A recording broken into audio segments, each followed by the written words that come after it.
Listen up, today's script is a blast. Old Yang is unfazed. Who cares about the truth? After the court session, Sister Ling is deeply moved, thanking Old Yang for his help. If it wasn't for their phone call during the hearing, her dad could have been nailed for perjury. Old Yang suddenly remembers the paper issue. Professor Zhu kept knocking, yet little Ling just won't admit her mistake. It's downright puzzling. She feels like a flower nobody knows the name of, twisted since birth to please others. Flowers in nature come in all shapes and sizes, but folks seem to love the ones that are a bit twisted. They think that's how flowers should look eventually. Someone even made up a flower grading system as if they were being scored. Who asked the flowers if they like being twisted?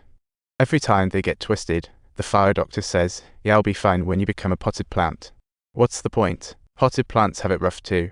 If ordinary flowers only belong on the roadside getting battered, you can only imagine the struggle of the potted ones. Fortunately, potted plants have to bloom 65 times before they get a chance to return to nature. She once thought about escaping, but the lazy flowers were seen as outcasts. Ironically, the ones who meet the standards turn out to be the real freaks. These flowers spend half their lives twisting themselves into shapes everyone else likes. How sad. After the first court session, Old Yang strolls into the law school and runs into Old Jiang, who asks why he's helping out. Old Yang simped his notebook as zero security. Last time, he asked Old Jiang how he cracked the code. Jiang immediately suspected he was up to something sneaky. Besides the paper investigation on Little Ling, there's nothing else on their computer. Old Yang couldn't think of any other reasons. As for whether he and his daughter really killed Professor Zhu, he still needs to think it over.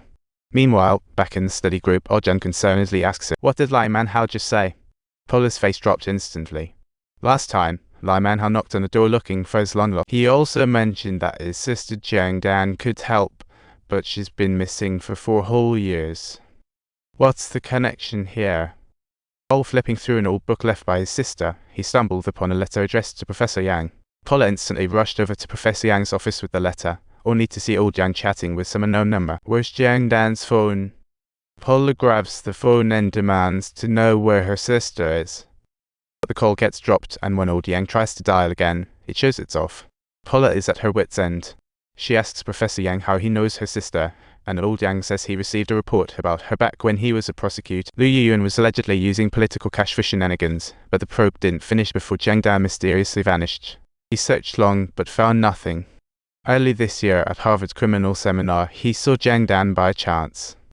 He originally planned to head back to Boston, but then the Professor Zhu case hit him hard. Meanwhile, on another front, Arjun, inquiring about a matter, suddenly mentions Little Ling's paper, having heard from Shankai that she allegedly plagiarized. Yang Jadi seems to have been tasked by the principal to investigate, but Arjun finds it absurd Little Ling definitely wouldn't need to plagiarize. The glasses guy agrees. Unless that paper was written by Professor Zhu, then it would be truly ridiculous. Glasses points to old news on PC. A toy factory had carcinogens 5 years ago. Owner self-immolated after exposure.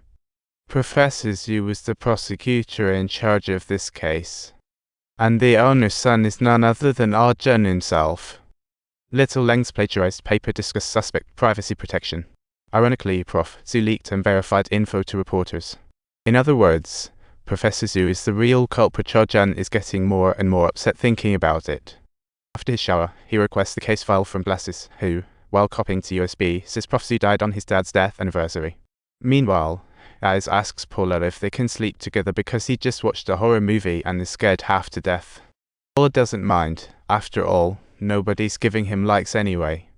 After Yaz lays down, Paula stays up until 4 a.m., sees Yaz sprawled across the bed, and has to grab a pillow to crash elsewhere. He tries to find a spot to sleep. That big guy's hogging the bed is just so frustrating. Minutes later, the door bursts open. A man in the dark asks why no answer, then leaps onto the bed. The mysterious man panics and bolts, but Paula chases after him only to see Arjun blocking him. It turns out that this man is Yaz's boyfriend, Lu.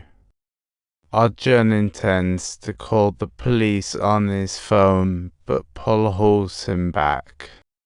If this gets out, Yaz is going to get expelled for giving his access card to his boyfriend. Tuition is already through the roof, and with sole rent, Yaz wouldn't be able to manage it all.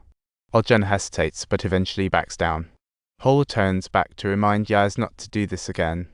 Yaz nods, picking up his phone, only to find over 100 missed calls from his boyfriend. The next day, he rolls out of bed, landing hard, looks up, and realizes it's already 11 a.m. Must have been an epic snooze. He conveniently missed 2 constitutional law classes. Luckily, the professor wasn't teaching today.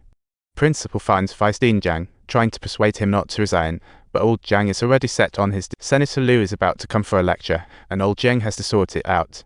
Can't let the seats be empty or he'll lose face. Don't forget to subscribe to our channel. If you enjoy these stories, remember to smash that like button and leave a comment.